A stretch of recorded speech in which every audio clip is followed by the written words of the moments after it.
ያንተ የደህንነት መስሪያ ቤት ሚስጥር መቋጠር አልሆነለት እያለ ነው።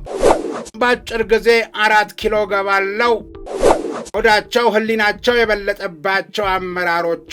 ጤና ይስጥልኝ። ይህ በሐቅና ሳቅ የሚቀርብ ፌርማታ የተሰኘው መርሃ ግብር ነው።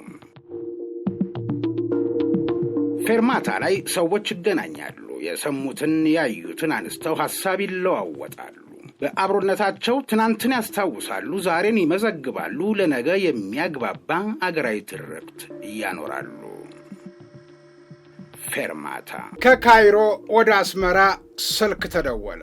ሰላሙ አለይኩም እንኳን ሳይባባሉ ቀጥታ ወደ ገደለው ገቡ። አብዱልፈታህ አልሲሲ። እየሆነ ያለው ጉዳይ አልገባኝም። ጥምረታችሁ የት ደረሰ?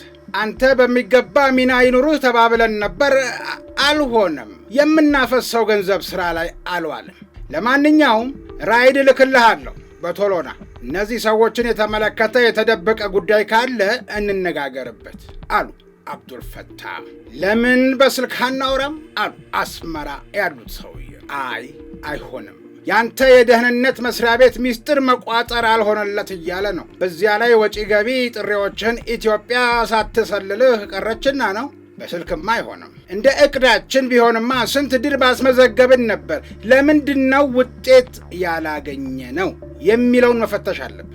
አብዱልፈታህ ቆጣ እያሉ። ጥሩ ታዲያንን አንተ ባይመችህ ባድር ብቅ አይልም እንዴ አሉ ኢሳያስ። አልሲሲ እያመረሩ መሆኑ ገብቷቸዋል። እዚህ ብዙ ስራ አለበት። 90 ዓመት እናከብራለን ብለው ያሳዩትን አይተን የምንቀመጥበት ጊዜ ነው። በተግባር ያሳዩንን በፕሮፓጋንዳው ለመቀልበስ ባድር አግኝቶ የሚያነጋግራቸው ሀገራት አሉ። ስለዚህ አይመቸውም። በቃ ራይድ እልክልሃለሁ።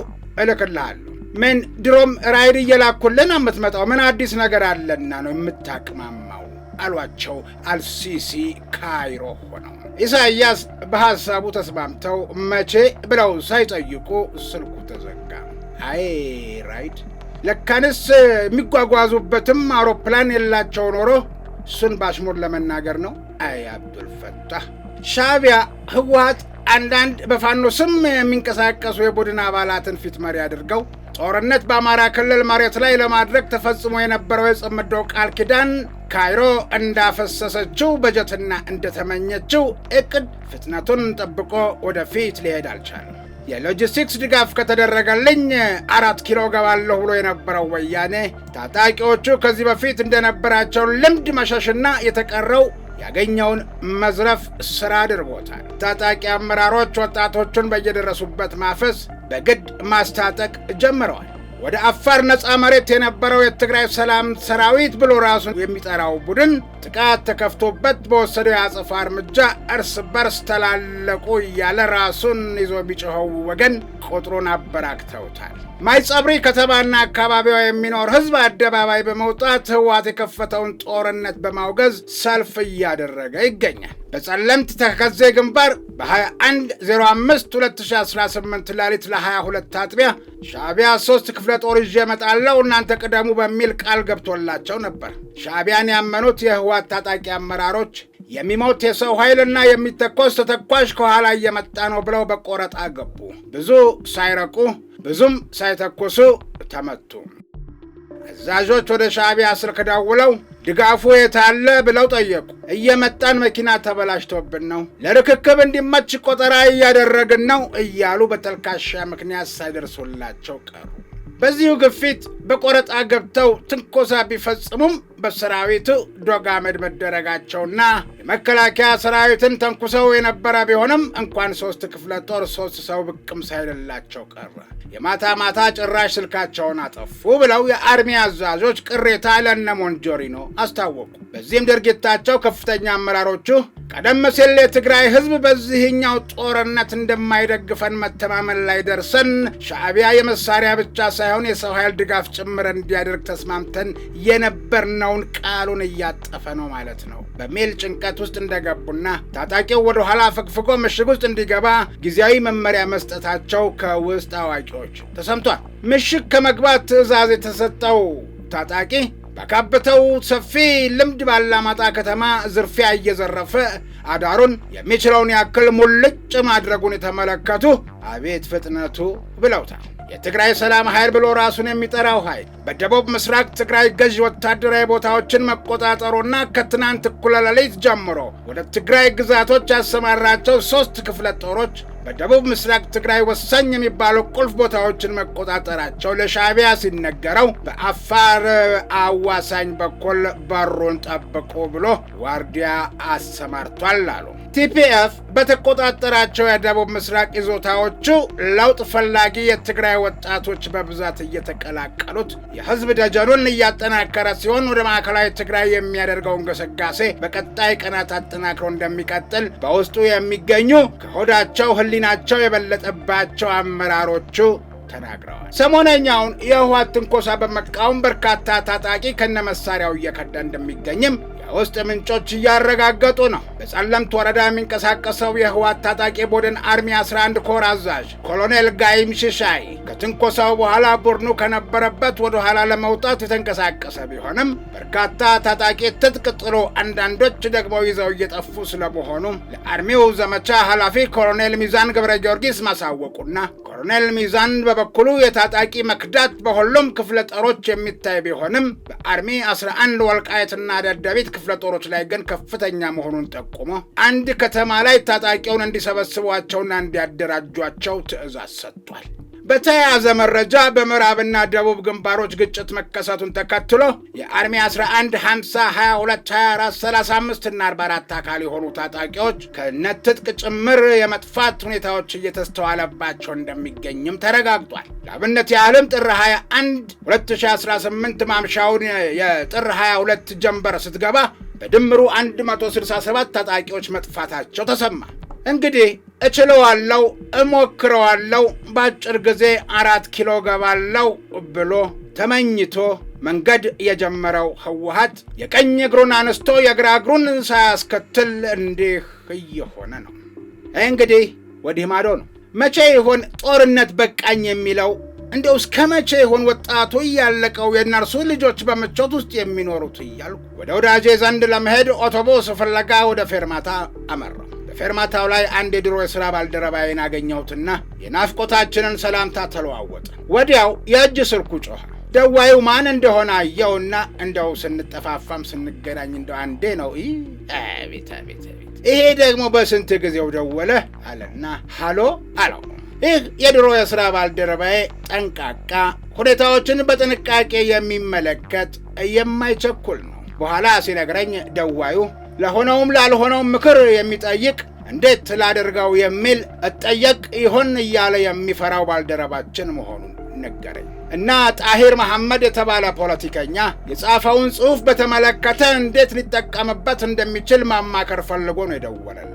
ምን ይላል ጽሑፉ ብሎ ጠየቀው። አነበበለት። የኬላ አለቆች የመጨረሻ ግብዓተ መሬት ከወያኔ ጋር መደቆስ ነው በሚል ርዕስ የወያኔ ወራሪ ኃይሎች ካለፉት የታሪክ ስህተቶቻቸው ትምህርት መውሰድ ተስኗቸው ዳግም ሀገሪቱን ወደ የተሟላ የጦርነት ቀውስ ለመክተት ግፋ በለው እያሉ መሆኑን የፖለቲካ ተንታኙ ጣሂር መሐመድ መግለጹን ወያኔን መድኃኒት የሌላትና መነቀል ያለባት ሸንኮፍ ሲል የጠራት ተንታኙ ይህ የጥፋት ቡድን ዳግም የጦርነት ነጋሪት መጎሰሙ መጨረሻው ሙሉ በሙሉ መጥፋት መሆኑ እንደማይቀር በጽኑ መናገሩን የአማራን የህልውና አደጋ አስመልሳለሁ በሚል ሰበብ ጫካ የገቡ ኃይሎች ዛሬ ከቀድሞ ባላጋራቸው ከወያኔ ጋር በማበር የገዛ ህዝባቸውን ለመውጋት መሰለፋቸውን ጣሂር መሐመድ የእናት ጡት ነካሽነት ሲል ወቅሶታል።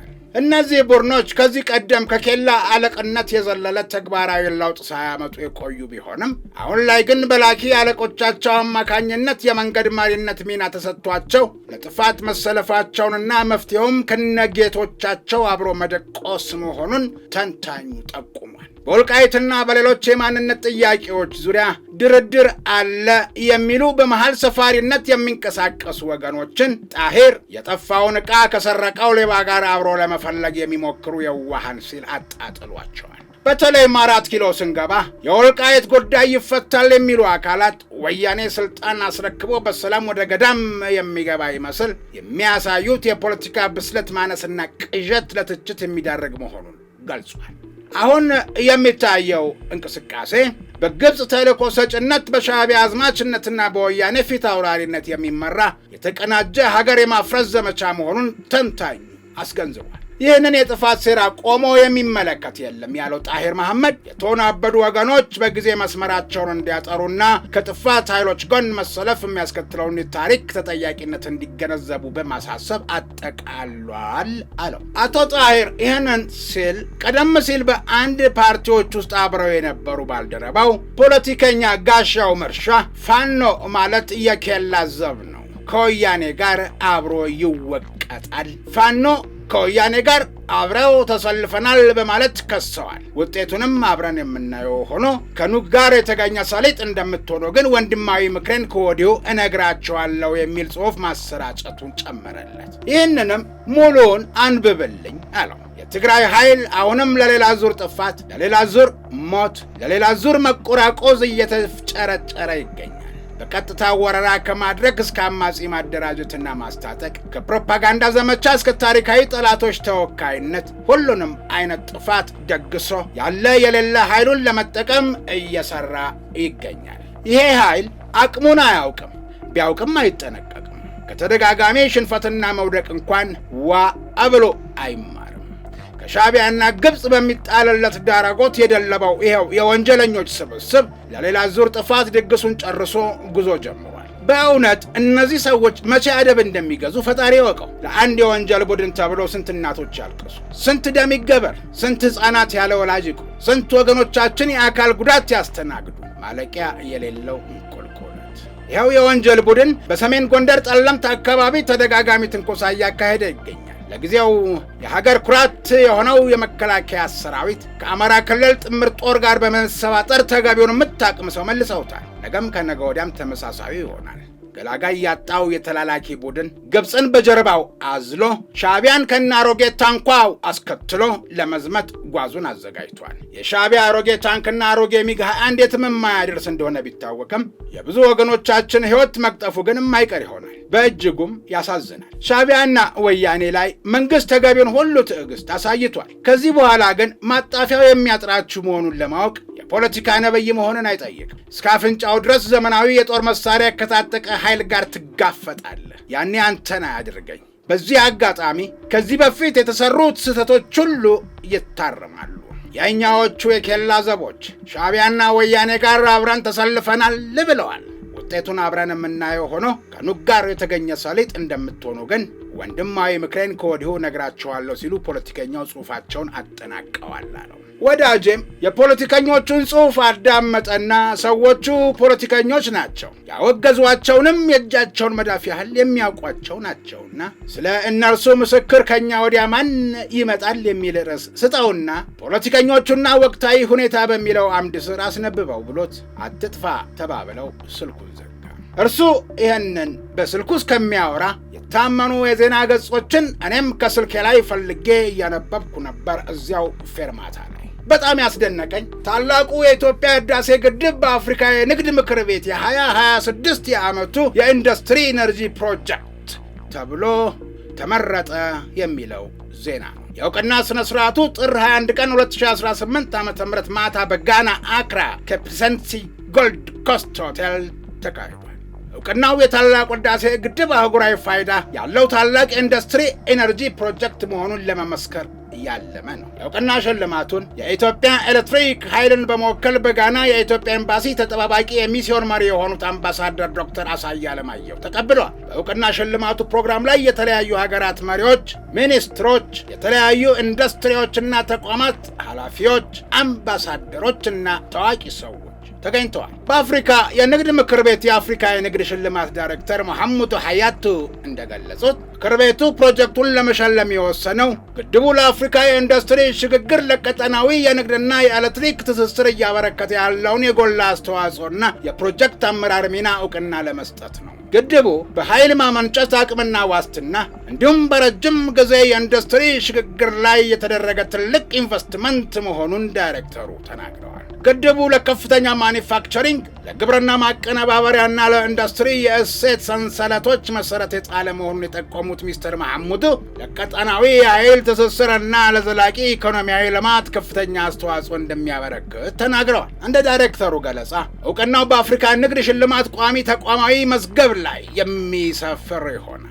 የኢትዮጵያ ኤሌክትሪክ ኃይል ዋና ስራ አስፈጻሚ ኢንጂነር አሸብር ባልቻ በኤምባሲው በኩል እውቅናውን አስመልክተው ባስተላለፉት መልእክት ሽልማቱ የአፍሪካን የወደፊት ዕጣ ፈንታ ሀገራት በራሳችን ህብረትና ሀብት ጥረትን ለመገንባት ያለንን የጋራ ምኞት የሚያሳይ ነው ብለዋል። ግድቡ ግዙፍ ውስብስብና ዓለም አቀፍ ደረጃቸውን የጠበቁ የመሰረተ ልማት ፕሮጀክቶች በአፍሪካውያን ታስበው ተገንብተውና ተመርተው ለአፍሪካውያን የጋራ ብልጽግና ሊውሉ እንደሚችሉት ማረጋገጫ የሰጠ ነው።